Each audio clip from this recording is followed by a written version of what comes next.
Alright, let's attack this one more time. So, I mentioned this would be kind of complicated to make with the keys, and Big Bill came back and said, you know, you don't need the keys for this application. And you're right. He's right. The only time these keys come into play is if you have a couple gears coupled, if you have, two gears coupled that, like in a reduction gear arrangement, like if you had a little small one here, and then that would, you drove off this one and then followed off of this one, then the keys would hold it together. But if you don't have that kind of situation, there's no reason you can't just have a straight bushing in here. So, did a few measurements, and I'm just basically going to try to make, I've got some scrap brass pieces, and try to use as best as I can, and make myself straight bushing, skip the keys, and make it to fit the ID fit here as best I can. This is a few thousandths under 500 thousandths, and my reamers go from, they're basically by 30 seconds, and so I basically need to go to the half inch, the 500 thousandths. So we'll see how much slop is left if I am actually half thou here. I don't think much. I think that might actually be kind of like a spec fit. Well, see, like this is less than 5, and it's still got some slop. Ew, that's kind of a pain in the butt. I don't know. Okay, this was reamed out to 500 thousandths, and it's not too bad. Certainly better.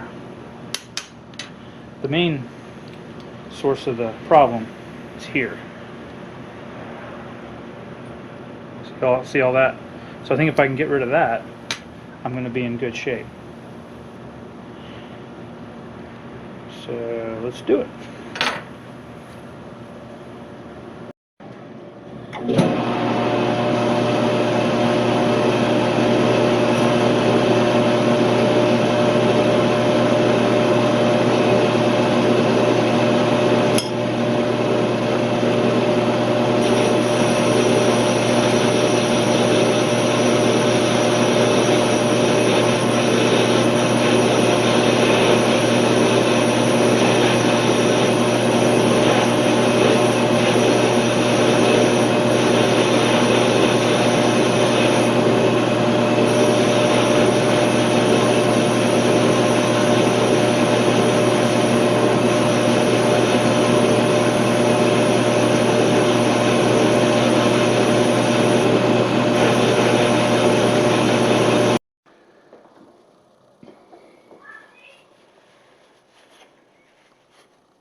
Well, there you go. Press fit that bad boy in there, and that's a nice fit. So I think I'm in business here. Now this is the gear that slides in and out if it's resting on this keyed mechanism here. And if you look at your thread chart on the front of the lathe, there's only one section that wants this thing to be in, and that's if you're making like 4 threads per inch. I've never had to do that, but if someone in the future has to do that, instead of sliding it, what you can do is just take off the nut, pop this off, flip it over, put it back on, and you're good to go. So I think that's a definite improvement right there. And I need to get the other one done, because there's a guy, he came and looked at the lathe today, and he might just be coming to buy it this weekend. He's going to bring a machinist friend over tomorrow to take another look at it. So if he buys it, I won't get the gears finished in time for that, but I'll show him what I'm doing, and I'll take the lathe. I'll take the daggone gears out to them when they're done, and put them on the machine for him. He's right over in Norfolk. I'm in Yorktown. It's about half an hour to an hour away. He actually has a shipbuilding business and has a bunch of flanges that he needs to resize from metric to imperial. So he's going to run like 400 parts to this thing if he buys it. Really put it to work.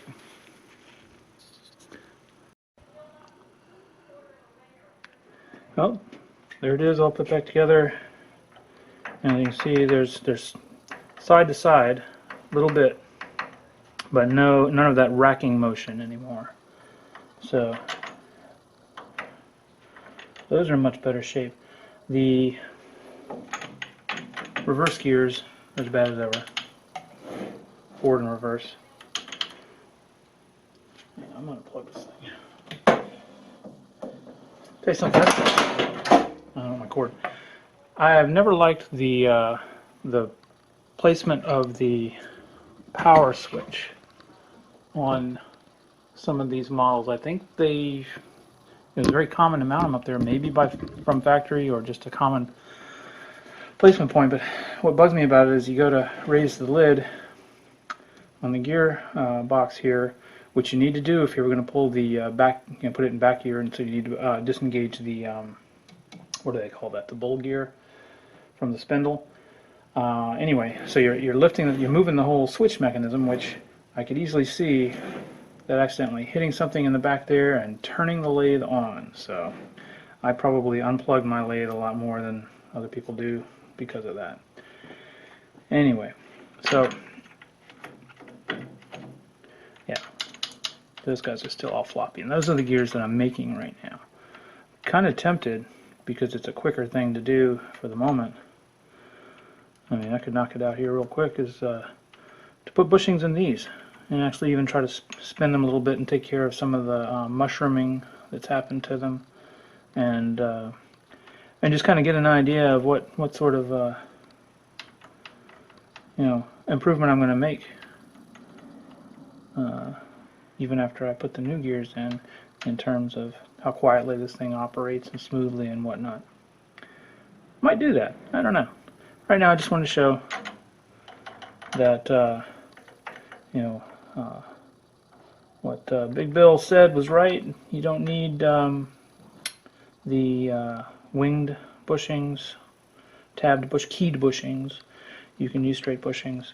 And if you want to hear it, let's hear it. I gotta plug it back in. Hang on. No, I gotta fish out my cord. I'll be right back. Alright, so here's no gears engaged, the sound of the lathe.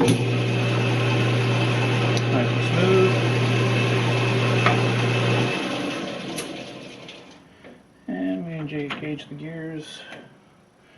Here's what it sounds like.